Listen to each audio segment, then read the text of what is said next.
예수님을 그 빌미로 죽였던 겁니다. 예수님이 하나님의 아들이라는 그 예수님의 하나님을 아버지라 부르지 못하는 유대인들에게서 그것이 그들의 마음을 시기심을 완전히 불러일으켰어요. 시기심을 불러일으킨 정도가 예수님을 드디어 공회를 통해서 이제 빌라도에게 팔아넘겨서 저를 못 박아서로까지 바로 하나님 아버지라 고백하는 그 고백에 예수님의 증거를 그들은 받아들이지 않고 거부하고 예수님이 너희도 이제 내가 하나님의 아버지라 부르는 것처럼 너희가 너희 자신의 율법의 열을 내려놓고 너희의 죄악됨을 회개하고 돌아오면 너희도 하나님의 아들로 될 수 있다는 예수님의 메시지를 그들은 거부했던 거예요. 예수님의 하나님을 아버지라 부르는 예수님의 고백과 그 다음에 예수님이 드러냈던 바로 이적과 이 모든 것들은 예수님이 이런 말씀했잖아요. 이 이적을 행하는 것도 뭐냐? 아버지께서 내가 안에서 거하셔서 그 일을 한다고. 과연 예수님이 아버지를 아버지라 부르고 그 다음에 이적을 행하는 것도 전부 다 하나님 아버지가 자기와 함께하는 것을 드러낸 예수님의 과시 그거였어요. 그 증거를 그들은 받을 수 없었습니다. 왜냐하면 그것을 받아들인다는 것은 자기들도 죄인임을 깨닫고 하나님 아버지께로 돌아가야 되고 그래서 예수님이 요한복음 8장이라 했잖아요. 너희가 아브라함의 아들이냐? 그러나 아브라함 것처럼 행할거든. 어찌 하나님이 거룩하여 보낸 그를 그가 하나님 아버지라는 것을 어찌 너희가 믿지 못할 거로 생각하느냐? 너희는 아브라함의 자손이 아니다. 너희의 아비는 마귀니라. 예수님이 전국을 찔러주셨잖아요. 예수님은 결국 자기 자신이 하나님과 동등되다는 그 제목이 그것이 신성 모독이라는 그것이 결국은 유대인들이 예수님을 죽일 수 있는 최고의 빌미가 되었습니다. 바로 이것이 예수님을 통해서 드러난 예수님을 통해서 드디어 하나님이 범신론적인 하나님도 아니고 살아계신 하나님이시면서 그 아들을 보내요. 그렇게 되면 이제 하나님이 이제 어떻게 되는 거예요? 하나님 아버지와 그 다음에 아들 예수님으로 이렇게 되는 거잖아요.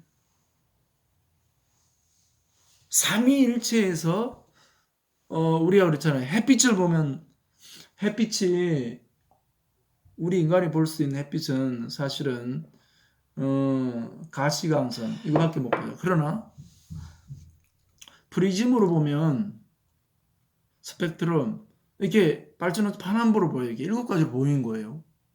그와 똑같아요. 예수님이 보이신 하나님, 드디어 예수님을 통하여 하나님이라는 그 실체가 누구냐면 아버지, 그분이 참된 분 이런 증거를 했을 때 이제 저분이 진짜 하나님께서 보낸 아들이구나. 요한복음 17장에도 예수님 뭐라고 하는지 아나요? 아버지께서 이제 저들을 사랑하는 것은 내가 아버지께서 온 것을 믿음으로 말하는 거예요. 그래서 성경에 예수님께서 하나님의 아들이심을 믿는다는 것은 곧 누구를 시인하냐면 그 보내신 자 아버지를 시인하는 거예요.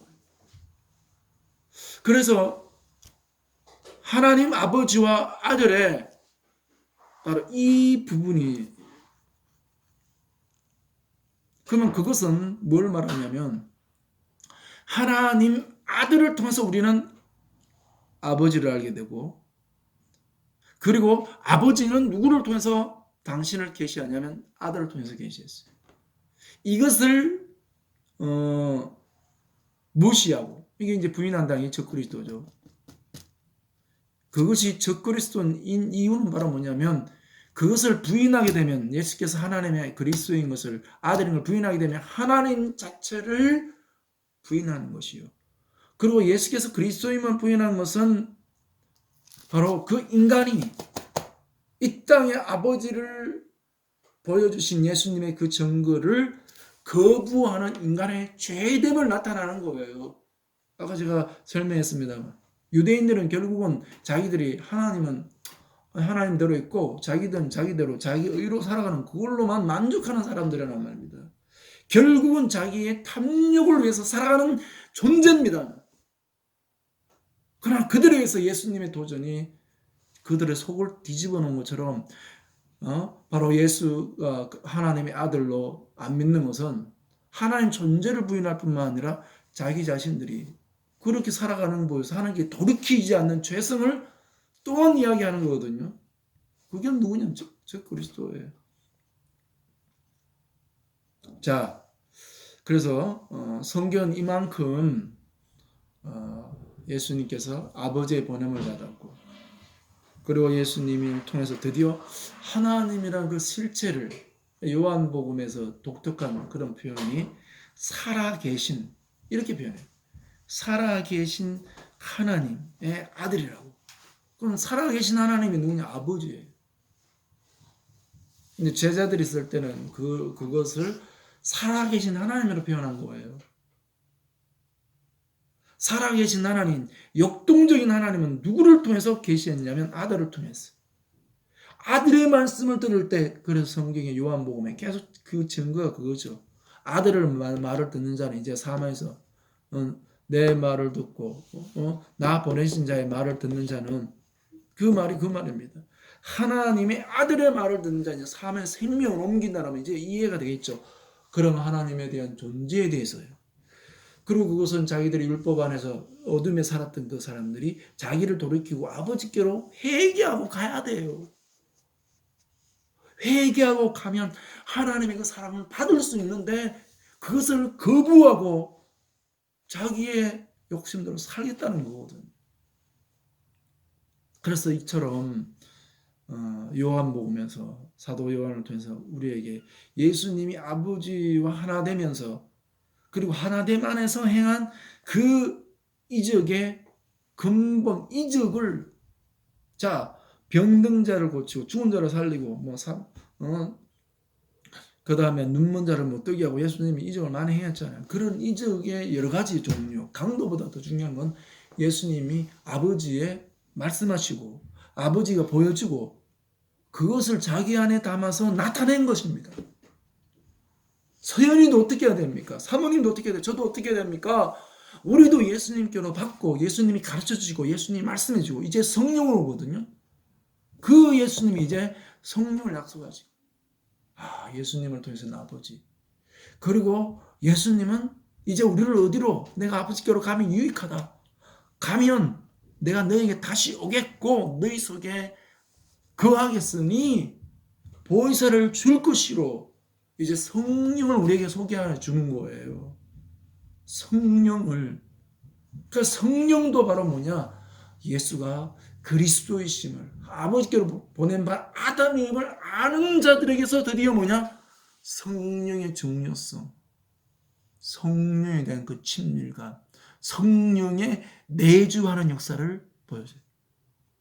제가 말씀했잖아요. 율법 사람들은, 율법을 지키는 자들은 아들을 부인함으로 아버지를 부인하고 자기들 욕망을 살아가잖아요. 그것을 바꿔놓을 수 있는 최고가 바로 뭐냐? 아들의 말씀을 듣고 아버지께로 돌아가는 거고 아들이 약속한 성령을 받는 겁니다. 성령을 받아서 내면에 하나님의 영으로 완전히 충만해져야 돼. 이게 사람을 바꿔놓는 거예요. 안 그러면 사람은 안 바뀌어요. 소연이가 바뀌어지는, 박목사가 바뀌어지는, 사모가 바뀌어지는 것은 어제도 우리 집에 그런 일 있잖아요. 오랜만에 그런 일이 일어났잖아요. 위감이 또 저에게 왔습니다. 그렇구나. 우리가 어떤 모양이든 저에게도 마찬가지고 우리의 본성이 나타나면 거룩한 하나님의 성령으로 지배받아서 우리가 혈과 육으로 말미암아 이 모든 것들이 다 십자가에 깨지고 거기서부터 우리를 구원하려 예수님이 죽으셨는데 우리는 우리의 본성이 드러나서 본성이 앞서잖아요.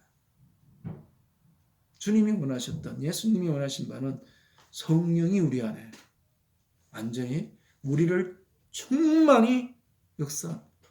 그 주 예수 그리스도의 내가 너에게 하는 명령이라면 바로 이겁니다. 그래야 예수님이 우리 안에서 나타나는 거예요. 주님이 강력한 삼위일체의 실천적인 메시지는 초대교회 AD 315년 그 다음에 어거스틴이나 그런 400년 그 은간에 있었던 삼위일체 논쟁으로 교회사 교회 역사책에 먼지가 뒤덮인 그 옛날 지금으로 보면 2000년 전 이야기잖아요. 옛날 이야기예요. 옛날에 그 먼지가 서먹이 쌓인 그런 역사책으로 묻어있는 삼일체로 교리 논쟁은 끝날 것이냐, 아니면 살아계신 하나님의 역사가 내 안에서 나타나는 사람들이냐. 우리는 이겁니다. 실천적인 삼일체라는 것은 캐캐묵은 먼지가 뒤집혀 있고, 그리고 너무나 난해하고 너무나 복잡한 그런 하나님에 대한 논쟁으로 끝나는 것이 아니라 생생히 내 안에 살아 역사하시는 하나님, 내 삶에 내 안에 거룩한 요한 14장 23절에 주님이 말씀했잖아요. 우리가 거처를 거한다고요.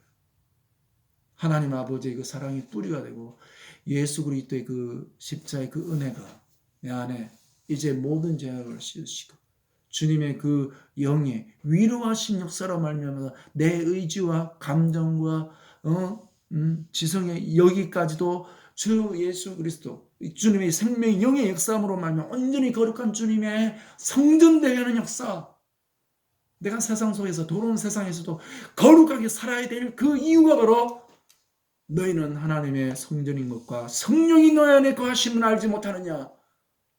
사도 바울이 고린도 교회, 죄악이 넘치던 고린도 교회 하나님 핵심적인 메시지입니다. 주님은 우리를 그렇게 부르셨습니다. 우리의 육신은 그가 잘생겼든 못생겼든 키가 작든 크든 중요한 게 아닙니다. 그 속에 거룩함, 주님의 전으로서 주님의 영을 모신 하나님 아버지와 그 친밀감으로 살아가고 그를 이 땅에서 사용할 이유가 있는 사람으로 사느냐.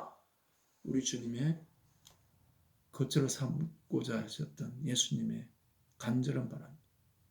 그러면 이제 예수님이 하신 요한복음 14장 이제 내가 아버지께로 가고 성령을 주고 그러면 이제 우리가 거처를 구한다고요. 율법자들은 예수님이 하나님의 아들인 것도 싫어했죠. 그러나 예수님이 하나님 아버지를 우리에게 소개해 줌으로 그 하나님 아버지께로 돌아가는 게 너무나 좋고, 또 예수님이 우리에게 성령을 약속했기 때문에 안 그래도 고아 같고 안 그래도 외로움과 안 그래도 내 자신의 이 성품의 이 모란 것들 때문에 자충우돌하고 이랬다 저랬다 그런 인생이 주님의 거룩한 영으로 변화되어서 성령의 열매를 맺는다는 사실은 우리 인생이 흙으로 지어지고 하나님의 그 숨을 불어줘서 하나님의 형상을 지은받은 인간의 안에 하나님의 역사가 성취되는 놀라운 하나님의 축복입니다. 놀라운 하나님의 은혜입니다. 삶에 지쳐 떼약빛에 한 모금 물 마시면 또 목말라 물을 기르러 와야 됐고 그런 고통의 삶 중에 있는 사마리아 여인의 주님이 내가 네게 주는 물은 영원토록 네 속에서 솟아나는 생수가 되리라. 주님은 우리에게 바로 우리에게 거처를 삼으심으로 우리 속에서 생수가 나게 합니다. 사람들에게 드디어 나눠줄 메시지가 됩니다. 오늘 교명에게 전언한 것은 두 가지가 예고했습니다. 내가 이제 영어 이런 것을 영어로 번역을 네가 도와줄라. 그 다음 더 중요한 이야기를 교명했어요. 야 겸아, 너는 외부에서 오는 메시지에 끌려가고 그들에게 영향받는 사람보다는 네 속에서 주님의 영이 네게 말씀하시는 말씀을 받고 그것을 살아내고 네 안에서 주님의 그 영의 충만함으로 흘러나서 사람들을 섬기는 그 교회 생활을 해야 된다. 안 그러면 교회 생활이요, 사람들로부터 뭔가를 기대했다가 다 시험 들어요. 젊을 때는 젊은 사람들이 모여서 밥 해먹고 누나가 밥 해주면 맛있는 거 맛있다고 또 누가 해서 막 올려서 큐티하고 그렇게 해서 하지만, 그러나 나이가 들어서 이제 장가가고 그리고 이웃집에는 저러니 저러니 하고 시험 들고 또 나이가 들어서 이제 누가 내가 이런 사업하는데 또 이런 사업 때문에 돈 좀 어떻게 빌려주고 뭐 하다가 서로가 다 신의가 깨져가고 시험 들어요.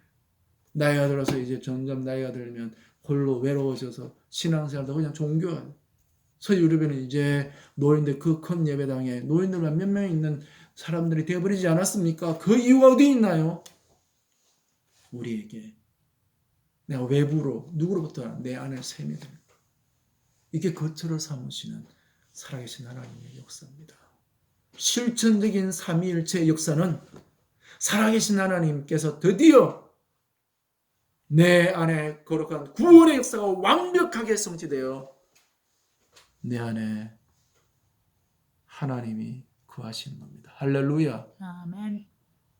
내 안에 하나님의 그 친밀함이 드디어 나타나게 하는 겁니다. 내 성품을 변화시키고 삶 안에 생명이 흘러나서 사람들에게 생수를 나눠줄 수 있는 사람 되게 하는 거예요. 그래서 그 사람이 세상 속으로 스며들도록 두 번째 삼위일체, 첫 번째 삼위일체의 실천적인 것은 우리 안에 하나님 거처를 이루는 거고, 그게 이제 생명의 본질이고요. 두 번째 삼위일체의 그 적용은 복음을 전하는 데 있어서 적용이 되는 겁니다. 그래서 복음을 전하는 데 있어서 우리는 그렇게 좀 교회 와봐라, 응? 사람들을 어떻게 해서 내가 다니는 교회 와봐라, 뭐 이렇게 인도하고 예수 믿으라 여기까지 이야기하죠. 그런데 우리가 이 실천적인 삼위일체의 관점에서 볼 때 우리가 복음을 전하는 것은 하나님 아버지에 대한 회개에 이르게 하는 거예요. 잃어버린 양은 찾아야 되고 잃어버린 양은 목자가 찾아서 다시 그 우리로 인도합니다. 목자의 그 범위 안에 들어오게 합니다. 우리 인생은 잃어버린 양입니다. 이번 주에도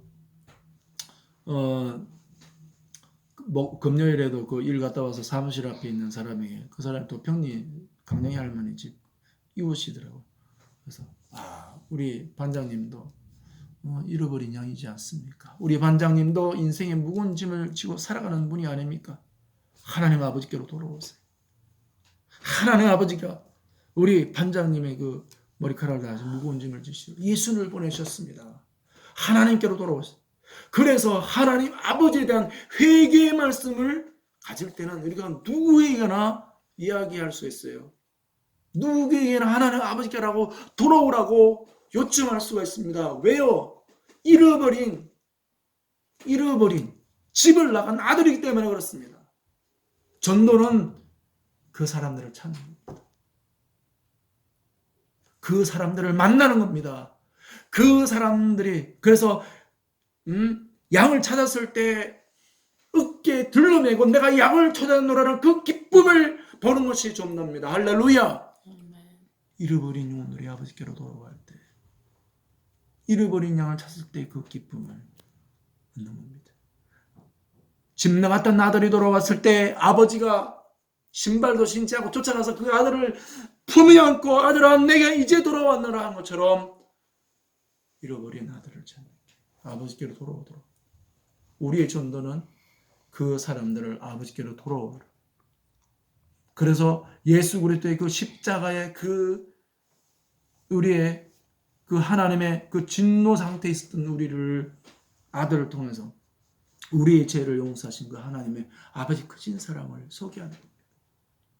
거기에서 끝나는 것이 아니라 이제 그들 마음속에 너무나 고독하고 너무나 상처와 고통이 있는 그들에게 주님의 거룩한 영이 그들에게 임하여 그들의 심령이 변화되도록 하나님의 성령이 임하도록 예수 이름 안으로 침례를 주는 역사. 이게 전도 역사입니다. 양들을 찾았을 때 그 기쁨. 그래서 주님이 누가복음에 그랬잖아요.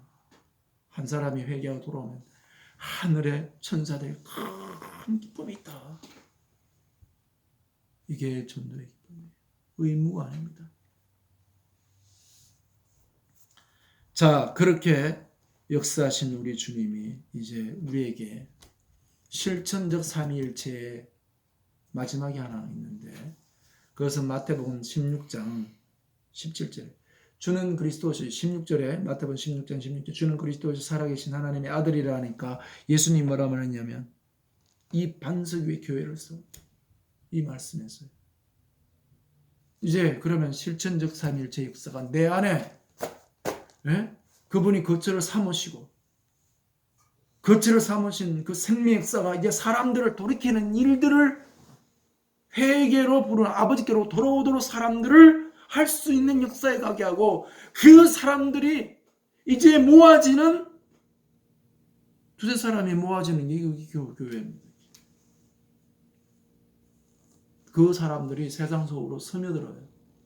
이제까지는 한 설교자라고 시스템과 교육 시스템과 시설과 교육자들이 그런 바 있는 그대로 사람들을 오라 했습니다.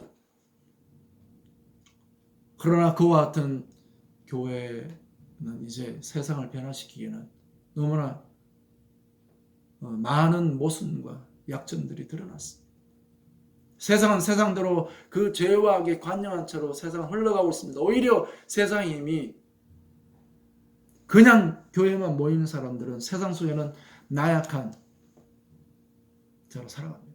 이제 그러나 주님이 말씀하신 것은 주는 그리스도시요 살아계신 하나님의 아들이란 그 고백 가운데 교회를 세우리라. 네가 있는 삶 속에서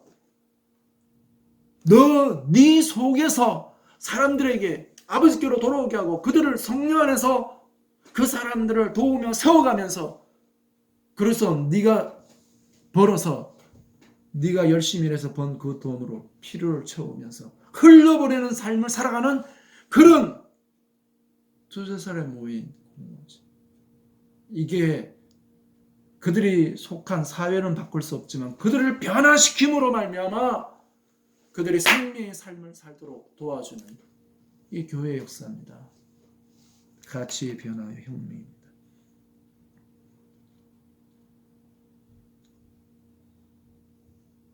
주는 그리스도시요 살아계신 하나님의 아들 그 반석 위에 교회를 세우게 하십니다. 이것을 통해 세상 속으로 스며들고 세상 속에 잃어버린 자를 구원하고 주님의 몸을 세워 하나님 나라의 하나님 왕국의 역사가 이루어지도록 그리스도의 오심을 준비하는 역사를 거기에 나를 부르셨고 내 생애를 하나님 사용하시고 내가 하는 직업을 하나님의 통로로 사용하셔서 하나님의 거룩한 역사를 이루어 영광이 나타나게 하는 거예요. 이렇게 되면 실천적 삼위일체 안에서 이제 나의 기도가 바뀌고 내가 사는 이유가 바뀌고 교회가 세워진 그 역사도 하나님이 실천적 삼위일체 안에서 하나님 뜻대로 하나님 원하신 대로 바로 잡아주십니다. 그래서 나의 내면에 하나님의 거처가 이루어짐으로 샘이 솟는 생명이 넘쳐나는 그런 사람이 되면 그런 사람 자체가 되는 것도 얼마나 예수님처럼 그런 사람이 되는 거면 예수님이 하나님 아버지와 그 친밀감을 누리는 그 세계 안으로 하나님이 인도하십니다.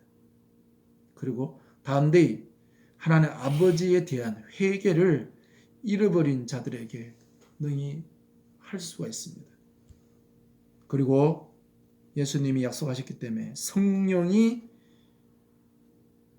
임하고 성령의 역사심을 전도 현장에서 얼마든지 수행할 수가 있습니다.